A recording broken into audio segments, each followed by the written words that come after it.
नमस्कार, स्वागत है आप सबका। मैं पुनीत पाठक। मध्य प्रदेश की खबरें विस्तार से जानने का वक्त है, लेकिन शुरुआत करेंगे एक बड़ी खबर के साथ जिसकी इस वक्त सारे देश में चर्चा है। आज पंजाब के दौरे पर थे प्रधानमंत्री और इसी दौरान सुरक्षा में एक बड़ी चूक सारे देश में सुर्खियों में आ चुकी है। पंजाब के भटिंडा एयरपोर्ट पर प्रधानमंत्री को हुसैनीवाला में राष्ट्रीय शहीद मेमोरियल पर जाना था। मौसम खराब था, इसके चलते प्रधानमंत्री हेलीकॉप्टर से वहां नहीं पहुंच पाए और उसके बाद सड़क मार्ग से वहां जाने का फैसला लिया गया। लेकिन शहीद मेमोरियल से 30 किलोमीटर पहले रास्ते में प्रदर्शनकारियों ने 15 से 20 ट्रैक्टर लगाकर सड़क को जाम कर दिया और इस वजह से प्रधानमंत्री के काफिले को एक ओवरब्रिज के नज़दीक 15 से 20 मिनट तक वहीं रुकना पड़ा। इसके बाद आगे रास्ता खाली नहीं होने की वजह से प्रधानमंत्री वापस लौटे। वापस आने के बाद प्रधानमंत्री मोदी एयरपोर्ट पर भटिंडा एयरपोर्ट पर पंजाब सरकार के अधिकारियों से कहा कि मैं जिंदा लौट पाया, इसके लिए जाकर अपने मुख्यमंत्री को धन्यवाद दे देना। सुरक्षा में बड़ी चूक की वजह से अब इस पर राजनीति गर्मा गई है। बीजेपी ने इसे पंजाब सरकार और कांग्रेस का आपराधिक षड्यंत्र करार दिया है। केंद्रीय गृह मंत्रालय ने इस चूक पर पंजाब सरकार से और पुलिस से जवाब मांगा है। इस चूक के लिए फिरोजपुर के एसएसपी को सस्पेंड किया है। पंजाब के मुख्यमंत्री चरणजीत सिंह चन्नी ने भी एक प्रेस कॉन्फ्रेंस करते हुए इस पूरे वाक़े पर खेद जताया। कहा कि हम प्रधानमंत्री मोदी का सम्मान करते हैं।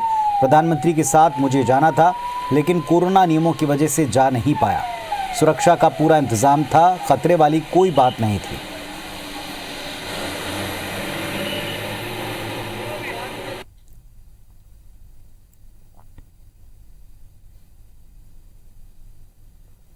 देश की करोड़ों करोड़ जनता का आशीर्वाद माननीय प्रधानमंत्री श्रीमान नरेंद्र मोदी जी के साथ है। भगवान को धन्यवाद कि उनका जीवन सुरक्षित है, वरना कांग्रेस की सरकार और गांधी परिवार ने तो कोई कसर नहीं छोड़ी थी। क्या कांग्रेस की सरकार, गांधी परिवार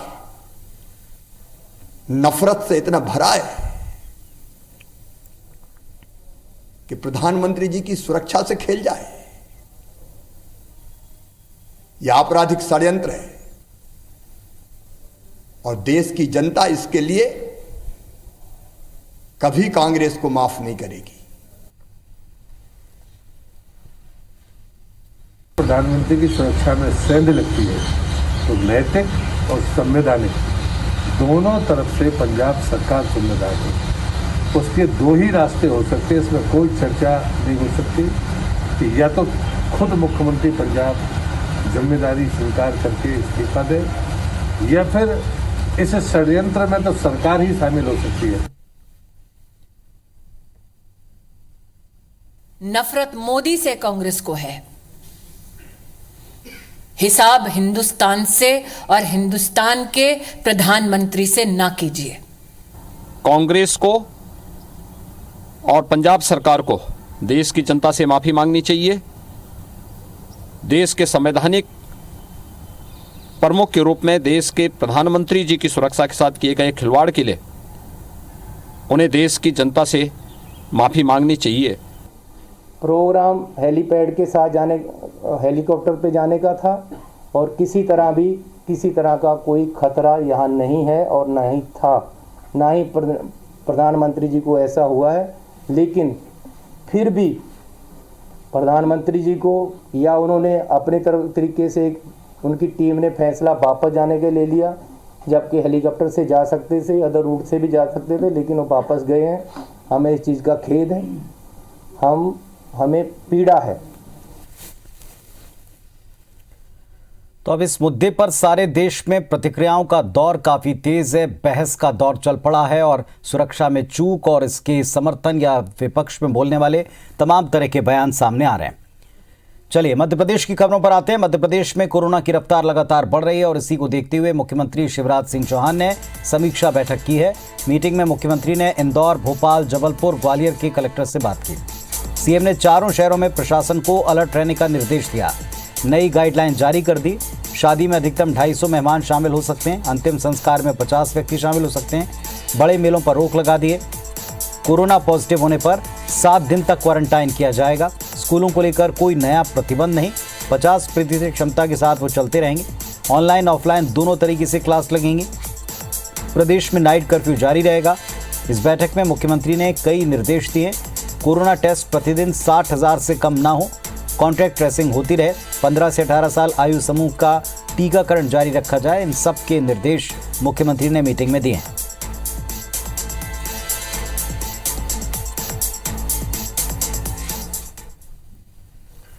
कोरोना बढ़ने के साथ ही इंदौर में बीजेपी और कांग्रेस के बीच खींचतान शुरू हो गई है। कांग्रेस नेता सज्जन सिंह वर्मा ने आरोप लगाते हुए कहा कि इंदौर में कोरोना के हालात बिगड़ रहे हैं, लेकिन अफसर कोई कदम नहीं उठा रहे। क्राइसिस मैनेजमेंट की बैठक में भी प्रोटोकॉल का उल्लंघन होने का आरोप लगाया। कहा कि क्राइसिस मैनेजमेंट ग्रुप में शहर के सभी चुने हुए जनप्रतिनिधि हैं, लेकिन क्राइसिस मैनेजमेंट की बैठक में तीनों कांग्रेस विधायकों को बुलाया नहीं जाता। आरोप लगाया कि संवैधानिक पद नहीं रहते हुए भी बीजेपी महासचिव कैलाश विजयवर्गीय इस बैठक की अध्यक्षता करते हैं, जो कि प्रोटोकॉल का उल्लंघन है। उधर बीजेपी नेता शंकर लालवानी ने पलटवार करते हुए कहा कि कांग्रेस विधायक अपने सुझाव दे सकते हैं, लेकिन उनका कोई सुझाव मिलता ही नहीं। वे पहली लहर से लेकर अब तक केवल राजनीति कर रहे हैं। जिनको चिंता रहती है उनको चिंता ही नहीं है। उनको चिंता रहती है तो वो सुझाव देते हैं और हम तो उनका स्वागत करते हैं। अगर वो सुझाव देंगे कि जो वर्तमान परिस्थिति उसमें क्या करना चाहिए, सुझाव दे तो हम उनका स्वागत करें। चुने हुए जनप्रतिनिधि को नहीं बुला के आप उस फरार अपराधी के अध्यक्षता में बैठक करा रहे हैं, ये लोकतंत्र का मजाक है। सीएम शिवराज सिंह चौहान ने मंत्रालय में औद्योगिक नीति और निवेश प्रोत्साहन विभाग के साथ भी समीक्षा की, जिसमें औद्योगिक नीति और निवेश प्रोत्साहन मंत्री राज्यवर्धन सिंह दत्तीगांव के साथ साथ विभाग के आला अफसर भी मौजूद रहे। सीएम ने कहा कि मध्य प्रदेश में निवेश अच्छा आ रहा है, उसे व्यवस्थित और ठीक ढंग से करें। औद्योगिक निवेश और प्रोत्साहन में जैविक उत्पाद को जोड़ें। जैविक उत्पाद समय की आवश्यकता है। अधिकारियों से पूछा कि इंदौर में MMLP के विकास के लिए NHAI और MPIDC के बीच हो रहे MOU की क्या प्रगति है। सख्त लहजे में कहा कि भोपाल इंदौर कार्गो एयरपोर्ट के लिए गंभीर हैं। उन्होंने अधिकारियों को इस बारे में 15 तारीख तक प्रेजेंटेशन बनाकर देने के निर्देश दे दिए हैं। सामाजिक विभाग की समीक्षा में मुख्यमंत्री का निर्देश है कि सामूहिक विवाह कार्यक्रम को फिर से चालू करना होगा। कन्या विवाह निकाह योजना का कार्यक्रम आयोजित करना है। सीएम ने उद्योग, सामाजिक न्याय, विज्ञान, प्रौद्योगिकी, स्कूल शिक्षा, पर्यटन, संस्कृति विभाग की समीक्षा भी की।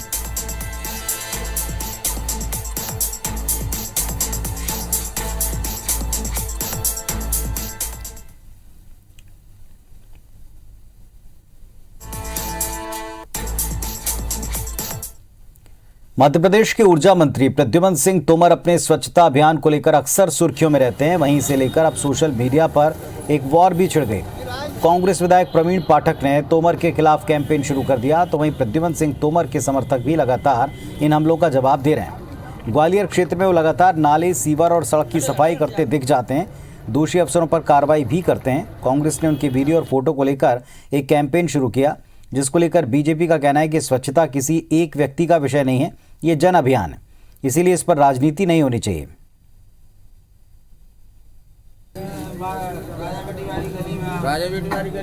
मैंने अधिकारियों को भी बुलाया है, अधिकारी भी अपना काम कर रहे हैं। मुझे लगा कि स्वच्छता में मुझे भी अपना योगदान देना चाहिए। मैं यहाँ का जनप्रतिनिधि भी हूँ, तो मेरा भी दायित्व है कि मुझे समय समय पर अपनी निगरानी करनी चाहिए।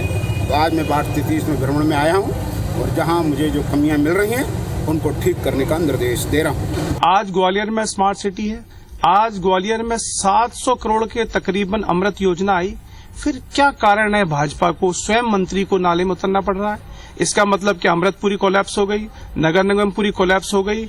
तो यदि इस प्रकार की स्थिति है तो इसका जवाब मुझे लगता है प्रद्युमन सिंह जी को देना चाहिए कि उन्हें क्यों उतरना पड़ रहा है। लोगों में एक प्रतीकात्मक संदेश होता है, समरसता का उदाहरण होता है और इससे समाज की ओर बदलाव होते हैं। तो मुझे लगता है कि इस तरह के उदाहरण किसी सरकारी व्यवस्था के पोल ना खोलते हुए अपितु समाज में एक संदेश देने के प्रयास होते हैं जो अनुकरणीय है। महात्मा गांधी पर विवादित टिप्पणी करने वाले संत तरुण मुरारी बापू के नरम स्वर दिखाई पड़े हैं। वे अपने बयान पर पलट गए और बयान के लिए माफी भी मांग ली। 2 दिन पहले तरुण मुरारी बापू ने नरसिंहपुर में मीडिया को बयान देते हुए महात्मा गांधी को देश के टुकड़े करने वाला और देशद्रोही करार दिया था। इसे लेकर मंगलवार को उन पर अलग अलग धाराओं में केस दर्ज हो गए। मामला दर्ज होने के बावजूद मंगलवार को अपने बयान पर कायम रहे। लेकिन मामले की गंभीरता और संगीन धाराओं को देखते हुए अब उनके तेवर बदल चुके हैं। उनको जेल जाने का डर सताने लगा और जिस तरीके से महाराष्ट्र में कालीचरण का हश्र हुआ उससे वे घबरा गए। अपने बयान को लेकर संत तरुण मुरारी बापू ने कहा कि भावावेश में आकर उनसे गलती हो गई। पूरा देश बापू को महात्मा के तौर पर पूजता है। मेरे दिए गए बयान पर मैं खेद प्रकट करते हुए पूरे समाज और देश से माफी मांगता हूं।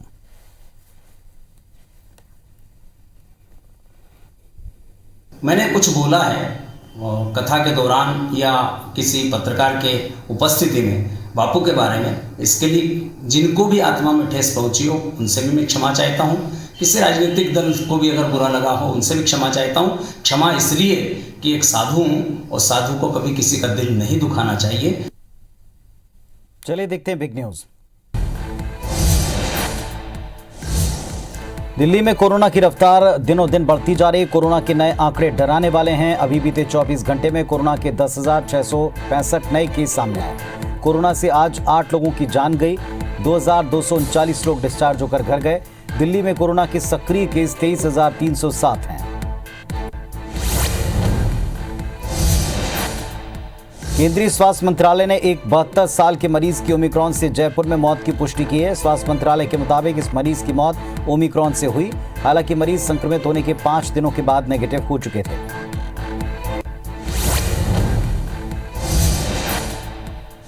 कोरोना की तीसरी लहर के मद्देनजर केंद्रीय स्वास्थ्य मंत्रालय ने होम आइसोलेशन के नियमों में बदलाव किया। मंत्रालय ने कहा पॉजिटिव होने के 3 दिन बाद और 3 दिनों तक लगातार बुखार नहीं आने के बाद होम आइसोलेशन के तहत रोगी को छुट्टी दे दी जाएगी। आइसोलेशन खत्म हो जाएगा।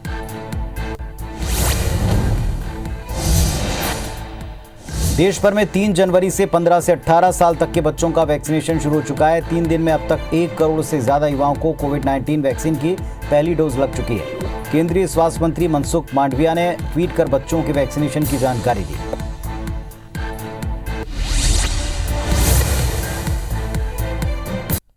जबलपुर में खेलो इंडिया की तर्ज पर 12 जनवरी से 23 जनवरी तक सांसद खेल महोत्सव का आयोजन होने वाला है, जिसके बारे में सांसद राकेश सिंह ने जानकारी देते हुए बताया कि 11 दिवसीय खेलों के इस कुंभ का शुभारंभ मुख्यमंत्री शिवराज सिंह चौहान 12 जनवरी को स्वामी विवेकानंद जयंती पर करेंगे। 23 जनवरी को नेताजी सुभाष चंद्र बोस की जयंती पर इसका समापन होगा।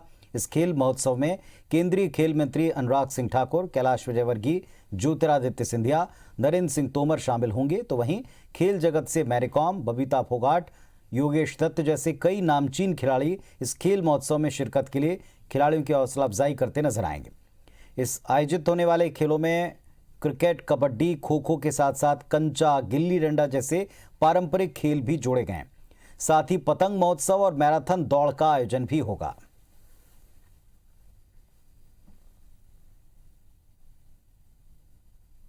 इसमें अलग अलग तरह के खेलों का आयोजन होने जा रहा है। प्रतिस्पर्धात्मक खेल भी होंगे, प्रदर्शन मैच भी होंगे, पारंपरिक खेल भी होंगे। क्रिकेट, कबड्डी, खो खो, कुश्ती, इनके प्रतिस्पर्धात्मक मैच होंगे। कुछ खेल जैसे हॉकी, फुटबॉल, मलखम्ब, बॉक्सिंग, इनके प्रदर्शन मैच होंगे। उज्जैन के नागदा में ग्रेसिम उद्योग से अचानक गैस का रिसाव होने से हड़कंप मच गया। शहर में चारों तरफ धुआं छा गया। कड़ी मेहनत के बाद शाम 6 बजे तक गैस के रिसाव पर काबू पाया गया। बताया गया कि ग्रेसिम उद्योग के CS2 विभाग में ओलियम गैस का रिसाव होने से पूरे शहर में गैस का धुआं फैल गया। लोगों का कहना है कि धुआं इतना ज्यादा था कि आमने सामने के लोग तक दिखाई नहीं पड़ रहे थे। गैस रिसाव के बाद नागदा के बिरला गांव में करीब 2 किलोमीटर के एरिया में गैस धुएं के रूप में छा गई। लोग काफ़ी भयभीत हो गए। हालांकि गैस रिसाव से कोई जनहानि नहीं हुई। कमज़ोर लोगों में सांस लेने में और जी मचलने की शिकायत ज़रूर दिखी है। हालांकि ज़िला प्रशासन ने एहतियातन कुछ ज़रूरी कदम उठाए हैं।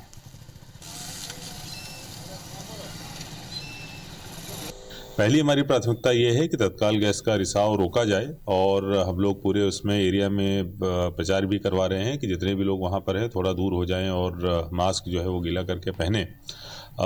इसके बाद फिर घटना कैसे हुई, क्या हुई, कैसे किन परिस्थितियों में हुई, वो सब चीज़ें बात की हैं। अभी फ़िलहाल हम लोग तत्काल उसको बंद कराकर और लोगों को वहाँ से निकाल दें। तो इस बुलेटिन में फिलहाल इतना ही। खबरों अपडेट्स के लिए आप देखते रहें IBC 24। नमस्कार।